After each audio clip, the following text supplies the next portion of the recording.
All right, here we go. 1, 2, 3. Hello, everybody, and welcome to wow, it's been a little while since the TinyShutter Podcast did anything of value. We have been on hiatus, and we have been doing some basically some time off. It was much needed time off, and we're still working to get some, the growing pains in how we're restructuring the podcast, the channel. But anyway, I'm Marc Sadowski, and with me this week is Greg McMillan. How's it going, Greg? Going very well, Mark. And Dave Podner. How's it going, Dave? Good, Mark and Greg. How you guys doing today? Really good. Are we feeling superhero-ish and ready to break into Apple headquarters? Oh my goodness! So we wanted to break hiatus. While we're still working things out. We did want to jump in and talk about the Apple Keynote, and it's weird. Overall thoughts, like on the presentation itself? Presentation wise, I kind of liked it. Those funky little videos that they made, and like Dave said, the superhero breaking into Apple headquarters. I didn't think it was going to be Tim Cook, but when it turned out to be Tim Cook, I thought that was kind of funny. It's kind of ironic that you break into his own place. That's what I mean. It's like, you don't need to do any of this. Like, you just walk into hey, I need a chip. All right, boss, here you go. Yeah. Like, it's you know what it is, I think, Mark, is I think COVID is making everybody crazy. Yeah, that's putting it mildly. Even Tim Cook. Even Tim Cook was not immune from the yeah, it's, man, I could not stand the vignettes. I think it was great that they got Shannon Doherty in her 90s getup to do, do some of the presentation, because wow, that's a lot of denim. Yeah, denim jumpsuit. That was unique look. That was a unique look. Now, one thing I didn't mind the vignettes, because honestly, it's better than having, and this is something that someone pointed out a few years ago, and I agree with, instead of having 4 old white guys talk on a stage, which Apple was for a long time, or basically all of tech was so much, they were middle-aged or older white guys on a stage kind of talking. And Steve was great, and other people were great at it, but it was the same. Oh, you mean there's something other than just plain white guys working at your company? Because that's all we ever see. And Apple, I thought, at least presentation wise, said, hey, we have a wide variety of people, and here they are. And these aren't actors. These aren't, except for the one marketing person. Those were engineers who actually did stuff. Oh, the presenters were fine, and I'm picking on Shannon Doherty. Yeah, I don't remember what her name was, but man, does she look like a lot like Shannon Doherty. The kids, ask your parents. Kids, yes. I just did not like the interstitials, like between the Tim Cook gag, and I think the one that set me off was when they were talking about the iMac, and it was that voiceover that annoyed the hell out of me. It was that know-it-all Apple employee that you see in the mall that has had a little too much of the Kool-Aid. And he's no Johnny Ive, is he? It just annoyed me, like, but I mean, that's just like, we're just talking about the icing on the cake. But to the actual things that were talked about, I was kind of surprised to see how much of it pertained to photography. I really didn't think we'd be doing this tonight, but with everything coming out, I thought it was worth bringing the Avengers back together to discuss things. What do you guys want to start with? Do you want to start with the iMac? Yeah, sure. Why not? Yeah. The iMac is now a giant iPad Pro. Thoughts? I like the design. They did it. They finally did it. Solid glass all the way from top to bottom, side to side on the front, and the colors. I like the colors. They match all the phones and all that stuff. I think with the M1 chip, I think it's going to be a powerhouse. Just, the bottom line iMac is going to be pretty darn good for the average consumer and for the photographer. I don't see why you'd have to get anything better than that. Not that you have a lot of options other than maybe hard drive space and RAM. Yeah. But the way the M1 chip works, the basic models, that'll be good enough for me. For video production, I'm going to need a little bit more. I'm going to need at least 16 giganuts of RAM to do what I need to do. But that's going to cost me a little bit. The hard drive space, I'm mostly working off of solid state backup drives because I don't want to do that much storage on my home computer, like the computer proper. I'll bring in things, do my photo edits, then export, and then put those into storage. But it's looking good. It's like I don't know what to think. They also said this is the first Mac they designed specifically for the M1 chip. Yes, this is so that really makes, because the MacBooks, they kind of look like all they did was just swap out the Intel chip with the M1. That kind of really says, all they did was worry about making sure the engineering with the new chip worked. They didn't do anything with the outside. And then when they found out it worked, they went full blow. Okay, we are going to make this thing, but see how great it is and how great it works. So I'm thinking I hate to say the next laptop, because the next thing is always better, but the next laptop will be the first one they really designed just for the M1 from scratch. So the fact that they were able to, when you look at the picture of the iMac, the only part that is the computer is the part below the screen, that little colored metal part. That's all the guts of the computer pretty much are there. The heating. A little bit more stuff behind the other. Not much. Speaker or no, the speakers are down there. All the speakers are down there. They have the two fans which are in the middle. Yeah. The speakers, the speakers all on the outside with this doing the surround there, because the rest of it, there's not, given the thickness, there's really not much room for other than screen on the screen part. Yeah. Since it's flat like that. So, and this thing being, I guess, 4.5K Retina. So I guess we're going between the 21 and 20, the 21 4K and the 27 5K. So we made it, boom, 4.5, put it in the middle, but, and the same size as the old 21 on the outside, just getting rid of the bezels. Yeah, it's such a sexy design.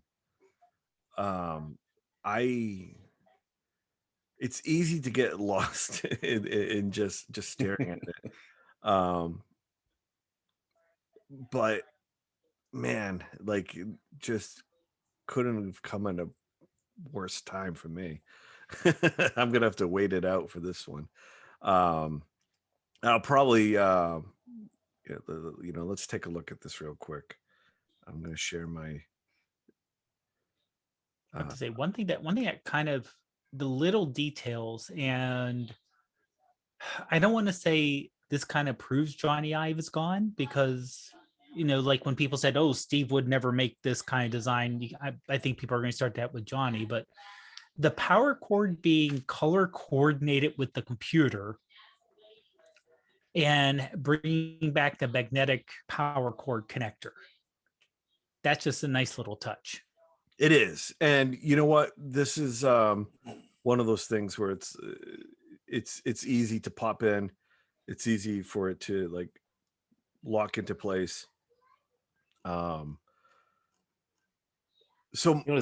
the darn thing will be a little more portable than previous versions too, just because of its form factor. And it's only 10 pounds too. Yeah. Where like I have the 27-inch and it's portable, as in all I have to do is unplug it and lug it around, but it's still not the easiest thing to lug, especially with the rounded back. I did not see an SD card reader. No, no, you won't. No, the only ports that are in it, I think, are the USB-C or Thunderbolt, depending on which one you get. Yeah, they all come with the Thunderbolt USB 4, and the higher end come with 2 additional USB 3. Yeah. And the Ethernet can get plugged in through the power brick. Yeah. Yes. Which I thought that was a nice touch too. I kind of admit that's a nice touch in terms of only having one 100% necessary.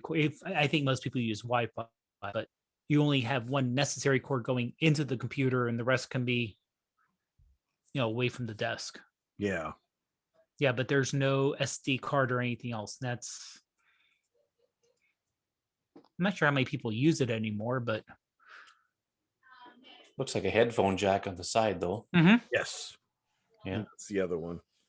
It is beautiful, but man, I could have used more ports, but that's just me. And honestly, the price is not horrible.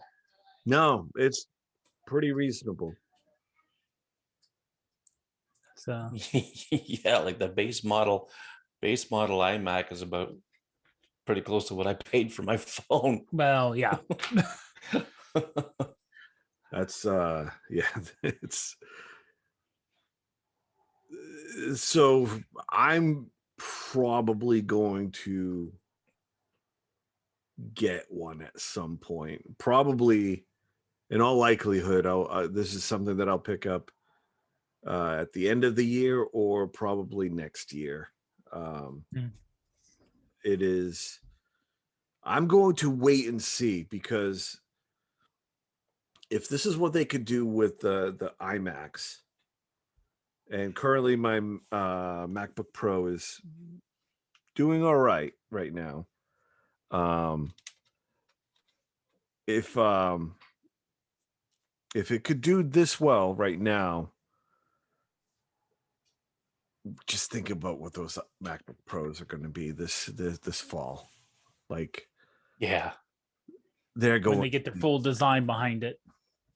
Do you think, with everything looking the way it does, everything sharing the same layout, like the iPhone, the iPad, the iMac, do you think that they're going to finally allow touch on the MacBook Pro? No. You don't think so? No, won't happen. You have the iPad Pro for that. That's what the iPad's for. Yep. Man, that's. I know. That's what the iPad's for, or an external for the MacBook Pro. Just they'll say, well, we have that really large trackpad, which is better because it's a nice flat surface, and you still have, or with the trackpad, the external trackpad for the iMac. Yeah. Because that thing, like those things are just mammoth too. Yeah. So before we get into the iPad, because that's a great transition to the iPad Pro, yay or nay on the iMacs? Are you guys going to get one? pre-ordering as soon as I can. Nice. Very cool. In fact, probably- I've got my MacBook Pro sold already. That's awesome. I don't see myself getting one because honestly, my iMac right now is 3 years old, Yep. and it works fine. Oh yeah, And it's one of those things, I'm admittedly it would be nice because I got the Fusion drive because it does have a spinning drive, which makes it a little bit slower, but honestly, for everything I need, it's fast enough. I don't do heavy video editing or anything like that. So if I needed a desktop, I would go with this in a heartbeat. Now, my next computer, I'm still not sure I love having the big screen. Yep. It is huge. I love having, but if I want to use the computer, I still have to go to the computer room. Yeah. And if, it's still a matter of, I would still occasionally like to say, oh, I'm going to do work outside because, outside of tomorrow when we're getting snow in April, like today I could have, if I wanted to do something outside, it would be at 60 degrees, like, oh, I'll maybe go on the back porch and get the, laptop, but obviously I could do that. I could run a plug outside and yeah. I hear you. But I don't have a overwhelming need. So but like I said, if it came to this thing dies or something happens to this thing and I need a new Mac, honestly, these ones look so good. Just a matter of, well, we would be getting green because Ruth likes green. Yeah. I showed her, but no, I mean, color for me isn't a big deal one way or the other. But what would you get? That was going to be my question. I would be getting green. Yeah. Green. What about you, Greg? What color is that? Blue. I can't tell. This is the blue iPhone, so I'm getting the blue iMac. Oh, right on. That makes sense. Now from it, to touch on why, like this MacBook Pro, anything wrong with it? No. But I thought, boy, it sure would be nice to go back to a desktop. I've been on a laptop for probably 10 years. Yeah. I used to have an iPad, and as soon as I got my iPhone 8 Plus, the iPad started collecting dust. Yeah. Because the screen on the 8 Plus was pretty big. The screen on my 12 Pro Max is huge now. So just don't see a need for an iPad, like for me personally. And I hardly ever take my MacBook Pro off the desk. So why the heck not have a good desktop computer? A buddy of mine needs a laptop. He was asking me what should he get, and I was kind of telling him a few things about the M1s and whatnot. But I think for what he's going to pay for this thing, he's getting a pretty damn good computer. Yeah. I mean, I paid $3,000 for it when I bought it, and that was only 5 years ago. Yeah. Not that long. Of course, that's $3,000 in Canada. You probably get away with like 1,900 in the States. I don't know, but anyway. So that's why I'm making the jump. That's why I'm making the move to go back to a desktop, because I'm really gonna enjoy the larger screen. Yeah, with my old eyeballs. I'm feeling you there, man. I really like that orangey yellow. That bright cheerfulness is, I don't know, that one just spoke to me. Would they call that the like a apricot? Would that be like an apricot? They're actually using straightforward colors, believe it or not. So they're just calling that, because I'm on the site now, they're only calling it orange, and yellow is yellow, and purple is purple, and green is green. There's an orange and purple? Yeah. If you get this, I think you have to get the next level up, though. Yeah, because the basic some of one them only aren't comes in in base. 4 colors. Yeah. Gotcha. Which one did I see then? Yeah, the orange is almost like a tangerine orange. At least it looks that way on my screen, and the purple's a nice, The back of it's kind of a darker purple, bluish purple. So the darker orange is, oh man, There's a red, an orange, and what they call yellow. Right. Nah, I'm still going yellow. I like that. Yeah, the red on the front has like a pink to it. Yeah. Where the yellow has, I can see what you're saying, but the back of the yellow looks, at least on the renders, look orangey, more orangey, and what they consider orange looks like a rose, like almost like a rose darker. The problem is they won't stand still. They're like, I know, right? Computers just won't stop moving. Screenshot. Yeah. That's also a nice little throwback for the old iMac ads too. Yeah, I remember. I didn't like them.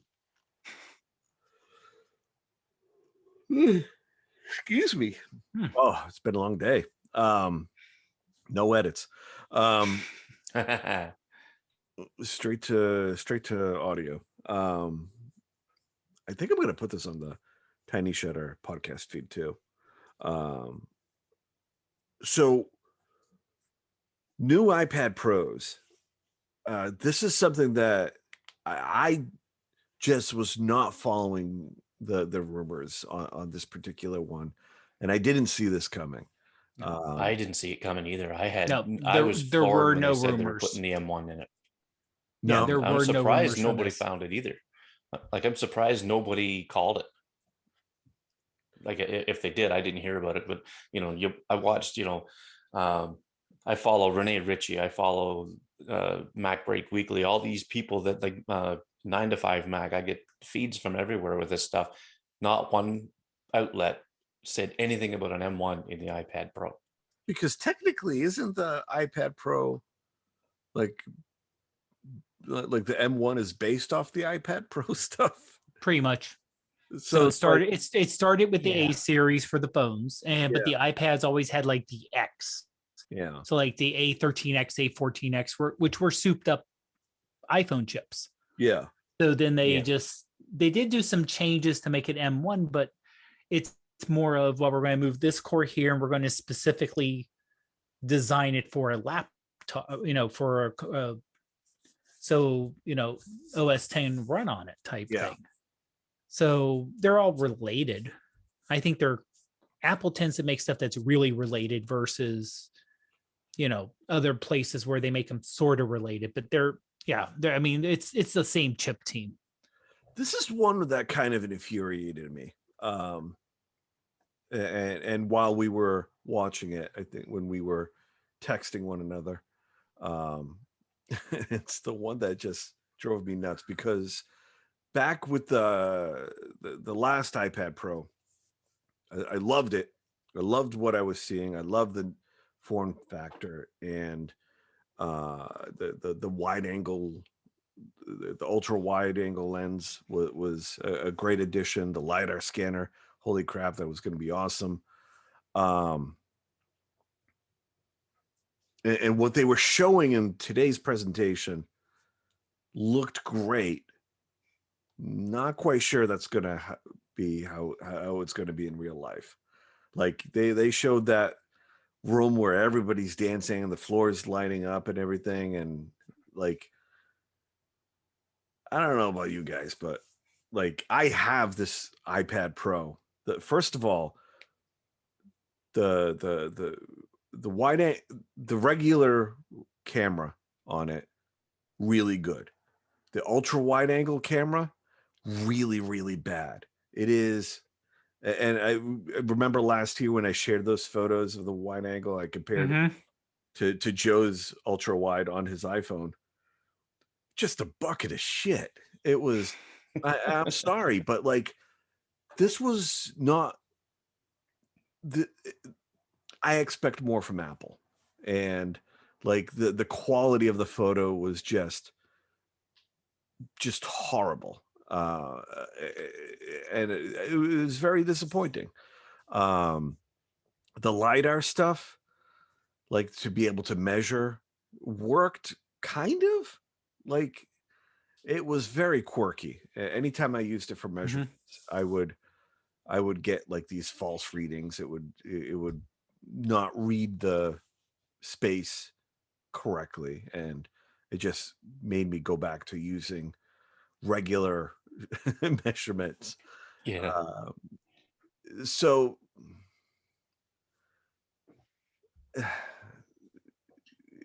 is it because it needed more oomph from something? Maybe, but you know what? This, what was it? Was it last year or was it the year before? I'm kind of drawing a blank. I think I got this iPad last year. I think it was the year before it came out, because Year last year the before. iPad Air came out. Yeah. No, last year was the Pro also. Oh, was it? In the spring, it was the Pro with the LiDAR. LiDAR came out last year in the Pro. That's the first time we saw it. And then it was added to the phone last fall. Okay. Yeah. Because Ruth's iPad died on her, or had a giant crack due to dog issues. So last spring we bought the 12.9 Pro as a replacement for her. Is it basically computer / iPad / everything? Yeah. And she normally doesn't take a lot of photos with it, hardly any. And she doesn't really use the LiDAR per se. I've used it a couple times for things I've downloaded. That's kind of like the Mars mission. Yep. When they have the augmented reality, so you can actually walk up to the lander and get a feeling for it, and it snaps down good. I mean, it's like, okay, boom. So for something like that, but yeah, measurement, I've never had much luck with it. So all right, so you have it as well. Mm-hmm. Are you seeing the same thing with the ultra wide? Honestly, it's normally Ruth uses it mostly as a computer and for her streaming. Yeah. So she normally doesn't use the back. The only thing, she occasionally take a photo with it, but just a regular lens. She doesn't do the ultra wide. Yeah. So take a picture with it one day. I want to know if it's because I'm more, if it's just my iPad, then I'm more than happy to eat those words. Okay. But at the moment, this is all I got, and it's just that the quality and like everything looked pixelated. It just I did not like the wide angle lens, the ultra wide. The detail was not there. So if that's the same lens in the new one, I'm not really looking forward to it. And you know what? Truth be told, put in the telephoto. Like, just, especially with the Pro and the Pro pricing. Yeah. Yeah. I mean, now the front facing cameras got me a little intrigued. Front facing cameras. Yeah. That's decent. With the new one. No, on the new one where they bumped it up to 12 megapixel, and they made it 120 degree, the wider field of view. And it tracks you. With the tracking, yeah. Yeah. Yeah. That's because I can almost see them coming out with that in the iPad now, and that's going to be a feature on the new iPhone. I can see that. All right, so this is the other thing that I hate. This is such a great feature that nothing is going to be backwards compatible to my device that I, in the grand scheme of things, fairly recently purchased. Right. And like already things are going obsolete for this iPad Pro, and I hate that. I hate that so much. And last year was weird. Last year's Pro was weird because guts wise, there were just very minor bumps. Yeah. And it had the biggest change was the look with the squared off versus the rounded look. Oh my goodness. I'm sorry. Okay. Oh. I didn't mute. I was sneezing like crazy. It's allergies. Yeah. But yeah, so like well, it's kind of like, what was it? The 1 year where they had this 6-month update on the iPad. Yeah. When they went from iPad 2 or 3, and they just called it the iPad, and then they switched to naming conventions again. Yep.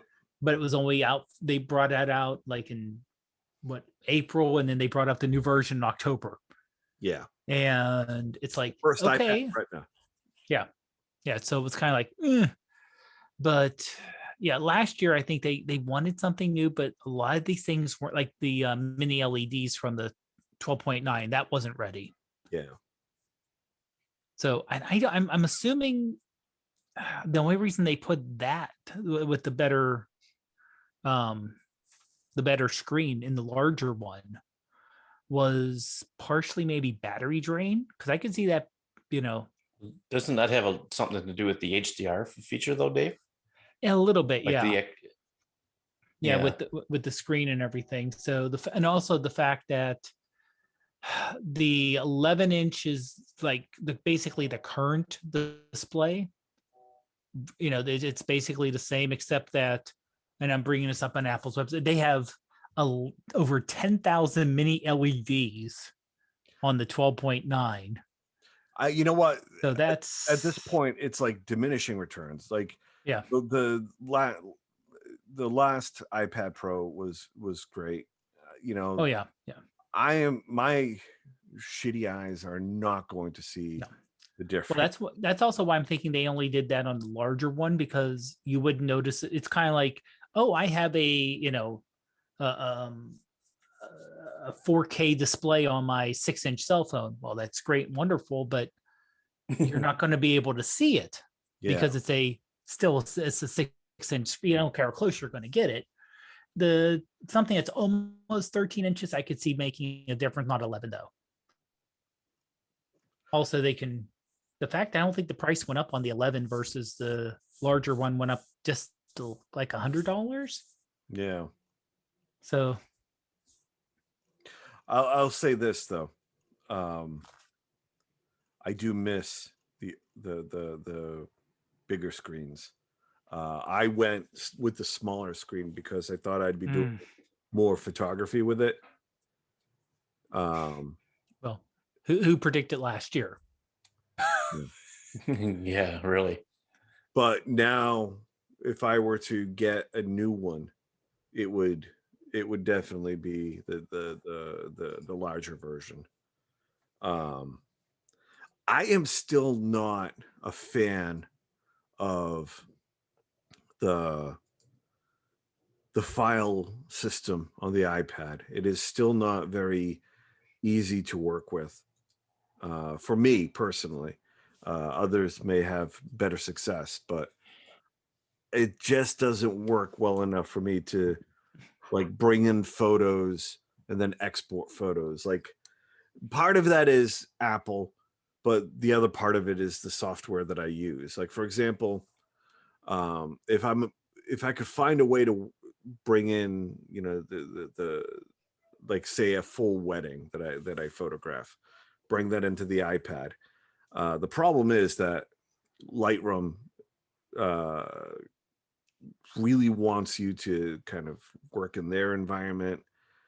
So that means I would have to import the photos into Creative Cloud, and then like it just becomes this weird mess that my old man brain can't quite grasp anymore. And I like to keep things simple, and I like to keep things local, so that I bring it in, do my photo edits, export, and have an output that I can then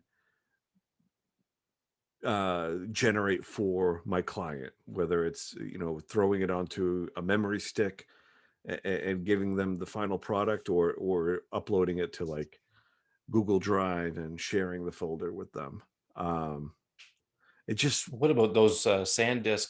What are they called? It's got a old USB thing on the one end, and it curls around, and there's ones for the phones that plug into the phone. I have one and it works great. They have one with the USB-C that you can put in the iPad. Yeah, and so here's the other problem with the iPad. It doesn't like to delete anything. Like, once I finish with this set of photos, I try to get rid of the photos, but then the iPad still says, "Hey, you still have X amount of space used up," and I know what that space is, and try to tell us, like, can we get rid of it? I'm like, no, I'm not even going to tell you what this stuff is. It's but So you're like you're talking on your camera roll? not even talking about the camera roll. I don't even know what half the stuff is because the iPad doesn't categorize it in the correct way. So trying to clear out your stuff is just a pain in the butt. It's that other part of your storage. That's the one. So yeah. Not quite there yet. Although maybe it's time that I give it another try because why not? I don't know. The other thing is I don't even know if photo editing that is all that great with just the Apple Pencil. Something about the mouse and keyboard just really makes things a lot easier. You never know how important that shift key is until you need it. Yeah. I need to select. Well, maybe there's hope for WWDC when it comes out. They might have some kind of an update or something to the file system, or ways to clear out that useless stuff that's taking up so much room in these things. I don't know. And that's a great point, because we'll if anything, we might get an update to the mouse and keyboard relationship between the iPad OS and like the mouse control. Like maybe we'll finally get a true right click that we can use. There's true keyboard commands. I'll say this, during the iPad presentation, Apple gave a lot of screen time to companies like LumaFusion, the makers of the Affinity Photo app.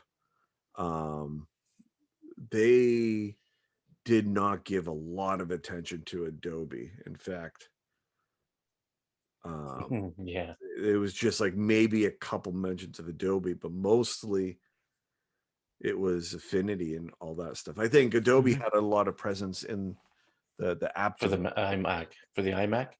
No, when they brought in the developers to all say something. Oh yeah, right. They had Adobe talk about the M1 chip. I think that's where they did, but like they really brought out like the other apps, and I wonder how Adobe like Christopher Cohen was made a couple of little cameos from Filmic Pro.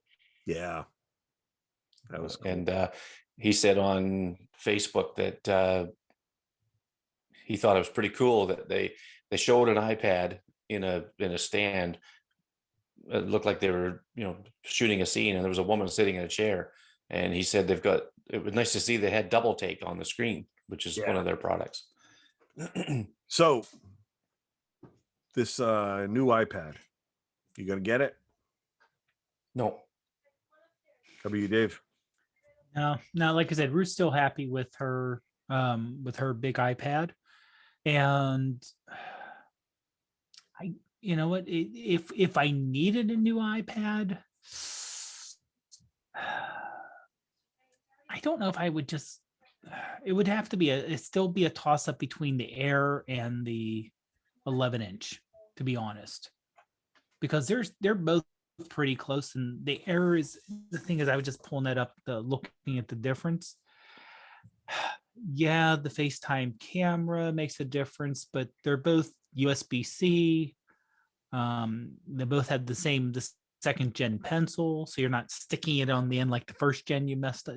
It's so easy to break off. Yeah. And there's only $140 difference US between the 256 for each. I don't see going much above 256 though, and sure as hell not going to 2 terabytes on an iPad. That's a little crazy. That much. I have 128 giggle nuts. Yeah. I have I think 256 would be enough for me. Although I don't know, not the way this thing sucks up storage. Um, I mean, I gotta wait and see after WWDC to see what the new OS is going to be able to do. Because right now I'm at a point where it's one or the other. It's either a new iMac or a new Apple iPad Pro, and I don't know. We'll see, but I think we have a few other items that we want to talk about. I'll say, Oh, cool. Mark, before you move on, when they said iPad Pro with the M1, the first thing it said is this is the first step. Yes. This is the first step to everyone saying when you're going to have like you said about touchscreen Macs. I think it's going to be more of, maybe, a year or two down the road, once the operating systems can get manipulated a little bit more, it's like, okay, just like you're able to run iPhone and iPad apps on an M1 desktop. Yeah. Well, now you can run those programs on your, iPad Pro. If you have the keyboard and the mouse added on, they'll probably, I can see them beefing that up. So I see this as step one. So I can see in a couple of years, Apple saying you have your phone, you have your iPad for your personal semi-mobile. I just want to carry this around, or I want to view things here. And then you have your iPad Pros that are your almost entry-level desktop, more general purpose. And then, you're a heavy-duty creator, you got your iMac. Yeah. Or you got your MacBook Pros for being heavy-duty creator. But if you're, light-duty creator, or you want something, that's when you can use the iPad Pro. Yep. Yeah, it'll be interesting to see what happens this year. But on a few minor notes, and right now they have to be minor because we don't have a lot of details yet. They kind of glossed over them real quick, and that is the podcast app. They said that they made an update. When is this update supposed to go live? When 14.5 comes out. Okay. That'll be next week. Yeah. Okay. But I think the release candidate was sent out, so we're going to start seeing today. People. Okay. We're going to start seeing people. We're going to start seeing people come out with screenshots and hands-on with that soon, I'm sure. So I think the big thing is that you'll be able to support your podcast in monetary ways. You'll be able to do special content for your audience. It's basically a built-in Patreon, kind of. But again, we don't have a lot of details, and it reminds me of what Apple did for musicians back in the day when they gave them their own music page where they'd be able to share their thoughts and share concert information, and people would be able to chime in and stuff. And that was a huge success, and everybody's using it. Oh wait, no one's using it. No. And it died. That wasn't Ping, was it? That was Ping. Ping. It was Ping. Ping. Yeah. I couldn't think of the name. That's how inconsequential it was. And it still is inconsequential. Yeah, Ping. I have a fear that this is just going to be the next Ping. It's granted, back when we were talking about Ping, we were all saying that this should have been a feature that was brought to the masses rather than the 1%, elite musicians. It would have been great for podcasts, and it seems like now they're doing this, but I don't know. Well, this subscription thing, and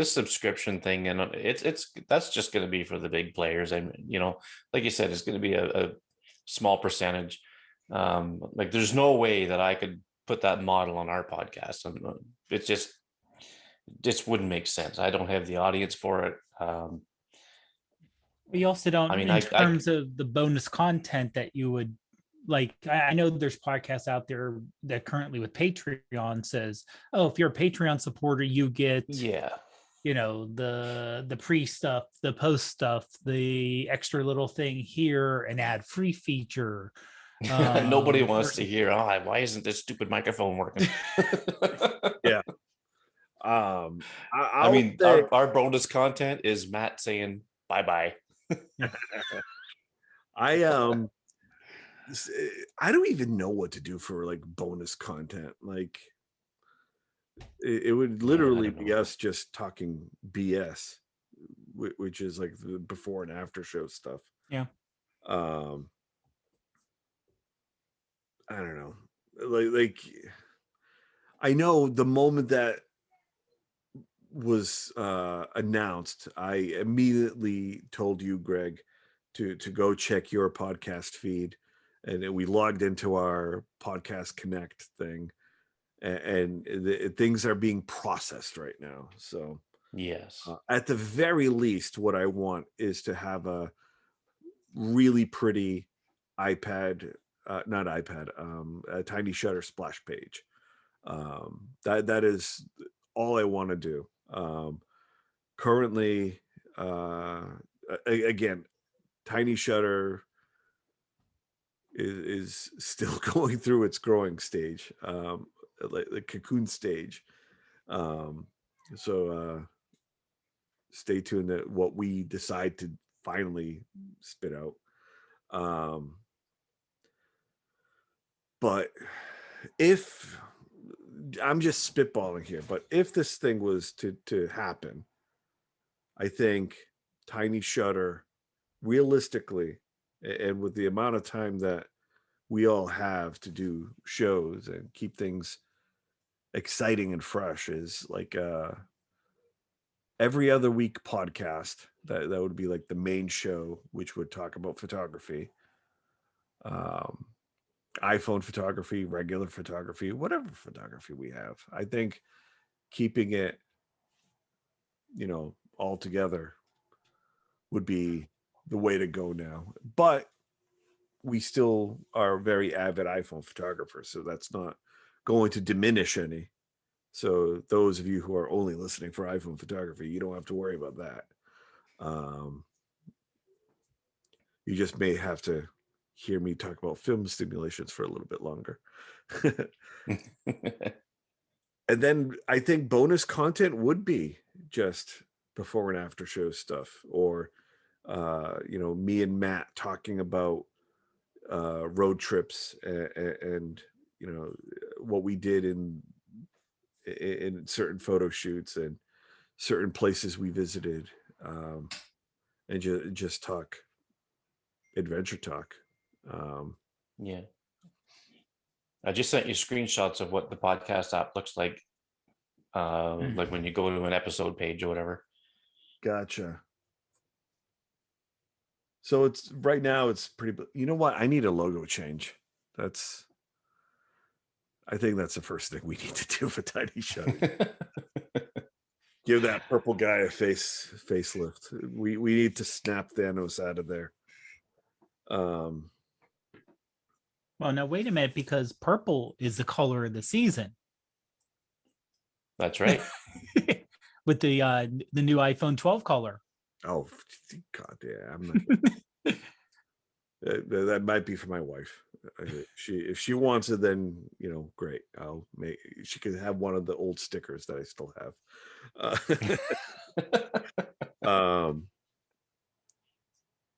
So I think it's promising, but man, Apple has a bad track record of caring about their podcasts. They'll do something, but that's it. We're not going to see another thing come for what the next 4 or 5 years is their cycle for caring about podcasts.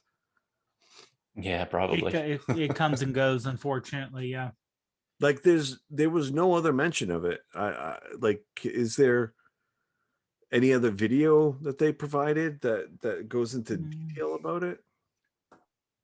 I don't think yet, but we may get Not that I more saw. when it's when it's released next week. We may get more, but there was a press release about it, about how thrilled all these large podcasters are. But again, we're talking like NPR size.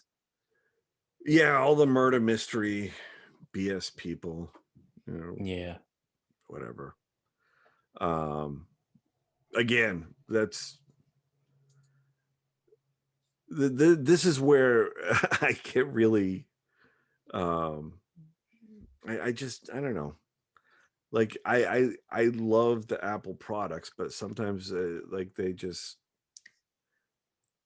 it's it's a double-edged sword. Like, you know, on the one side it you know, the cut is great, but other times it cuts you right back. And I I just don't think they care enough to make this work. Plus, they're asking you for $20 a year to be a part of that program. I don't have a problem with that, actually. Yeah, yeah, it's not bad. $20 a year.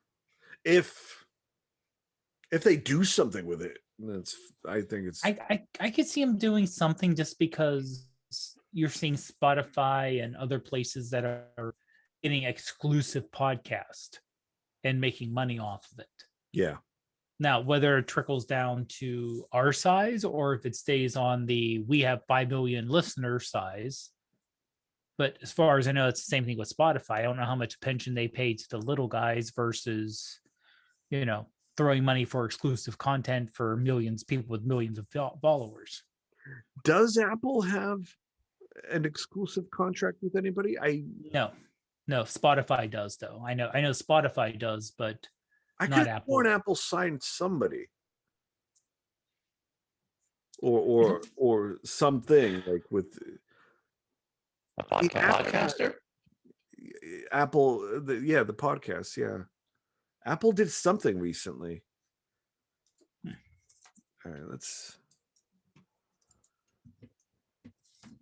is riveting. Apple signs podcast deal with Apple signs podcast deal with Sundance TV. What does that mean? Yeah, I see Apple's working on a regional podcast that'll be exclusive to the podcast app from a year ago, but I have not. And then July of 2 years ago, saying Apple's going to fund Apple exclusive podcast. Yeah. There's an Oprah Winfrey podcast from September. Yeah, I don't know. For Oprah's book club. But that's more of an 8-part miniseries. And even though it's a podcast, it almost sounds like it's more like an audiobook. Yeah.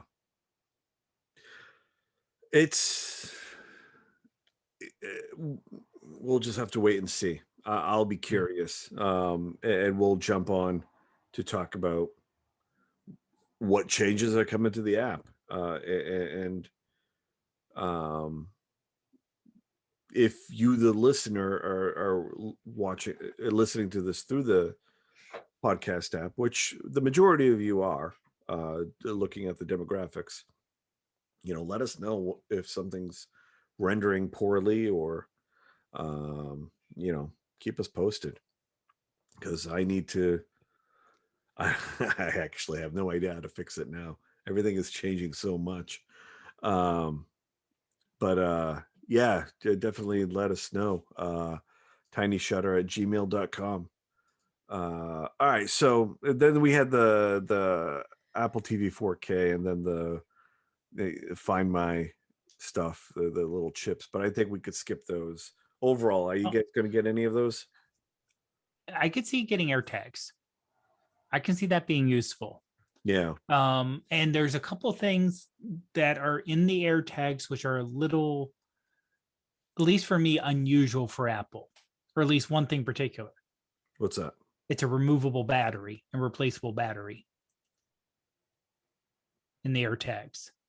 If there's one thing you figured they would not have a recharge, they would have a replaceable battery, it would be like an AirTag, where they probably would want it to be sealed and you would never touch it, and it's only $30. So you're not losing tons of money, but you can these are just like watch batteries, old-fashioned watch batteries. You can get down, grocery store, pharmacy, and just replace it after a year.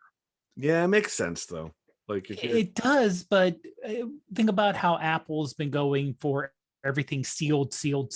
It would make more sense to have a replaceable battery on your laptop than it would for this device. Yeah, I get you, but I mean, yeah, but it just when you see something that kind of goes against the grain, at least this does go against the grain for me.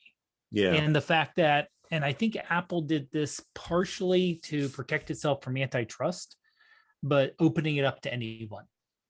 So if you are a TAO and you want to be part of the whole network that Apple's using to use the Find My, there's an API for that.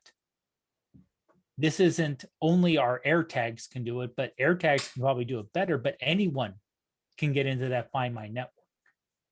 I'll have to dig into that because maybe there's something cheaper out there. Yeah, I don't know if I honestly, I don't know if TAO's that much cheaper, to be honest. Yeah. But the fact that the network is kind of interesting, again, not necessarily photography related, but it's interesting that if you go, oh, I've lost this, it'll just pick up from another iPhone securely, and say it was found here without having to jump on a network outside of iPhones. And luckily there's enough iPhones that you got a mesh network. Yeah. Pretty much no matter where you go. Yep. And with a lot of the anti-tracking they build in. So it's kind of like, oh, that's definitely not tone deaf, because there are cases where technology companies came out with things like, oh, you can message anyone you want without asking anyone. And all of a sudden you see the responses, yeah, that's a bad idea. Have you talked to a woman who's been stalked and see how this could ruin their life? Maybe you shouldn't allow that in your technology. And when Apple says, oh, if this is on you and the original device is out of thing, it'll start to ding, so it's there. Yeah. Or if you have an iPhone, it'll say, hey, by the way, there's a tag near you, and the original device isn't there. Just wanted to let you know it's on your network. Yep. So that's like, again, they really thought it through. Yeah, they thought it through, and they just didn't go with their same engineering core.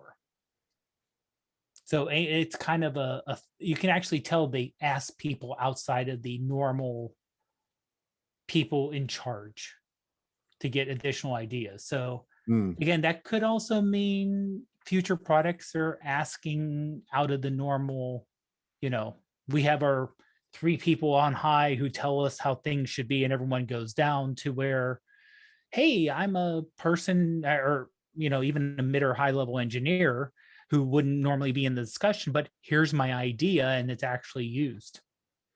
The other idea thing is that you don't want a highly combustible battery in a device that is meant to go out and get lost. True, that too. Carbon neutral. Well, I don't know how carbon neutral those batteries are, but c'est la vie. Yeah. Guys, we solved everything. We gave everything a thorough review. We told the world how we chose to look forward to these or not look forward to these, and used 100% bias, and probably not as informative, but it was fun to chat with the two of you during the keynote, and we'll have to do more stuff. Definitely give us a full review when you get that new Mac, because that Yep. It does look beautiful, but again, it's got to be a wait and see for now, especially with the iPad Pro and so forth. So, guys, tell the world where they can find you on the web. Greg, let's go with you first. Okay, you can find me on Instagram at Macmillan Photo and Twitter Macmillan_photo. You can find Dave and I at the iPhoneography podcast, and that's at iPhoneography.ca. And we are on Anchor at anchor.fm/iPhoneography. And the show is brought out bi-weekly, and you can probably get it on any major podcast platform. It's on Spotify. It's on everything else. Yipper. Dave, where can they find you, man? Sure, you can find me photography mostly on Instagram as Prof Pod, and photography and occasional yelling and screaming on Twitter also as Prof Pod. Nice. And you could find me, Marc Sadowski, on Instagram and Twitter. I am Marc Sadowski. That's Marc with a C. And you could also listen to me host the show, the Fuji Love Podcast. It is brought to you by Fuji Love Magazine. And there you will have me interviewing many different Fujifilm photographers, X-photographers, GFX photographers, and it's a lot of fun. But yeah, you'll find me on the TinyShutter YouTube channel. And right now we are running a survey. So in these show notes, whether you're watching this on the YouTube channel or if you're listening to this on your podcast app, into the show notes description, you'll find a link. If you could click it, it'd be really appreciative if you can do the survey, just to help us, with the growing process and the updates to TinyShutter right now. We appreciate everybody being patient, and yeah, it's we're getting there. And I think it's not too presumptuous of me to say that by middle May we will have a new focus and direction for TinyShutter. So hooray. We'll hold you to it. Hold me to it, because it needs to happen. So guys, it was awesome. Let's all bask in the new colors glory of the new iMacs, and let's go out and take some great photos. So until Sounds next good. time, yeah, have a good one, everybody. If you want to leave a comment, definitely leave a comment about what you think of the new iMacs, the iPad Pros. Are what are your thoughts on the new devices that they just announced? If you're looking at this through YouTube, leave in the comments below. If you are on the podcast, send us a message to tinyshutter@gmail.com. I'm really curious to see what the audience thinks of the new devices, and yeah, and share your thoughts. So until next time, see everybody whenever. All right. Take care, everyone. Take care. Good one. And we're good there. Let me just stop the recording.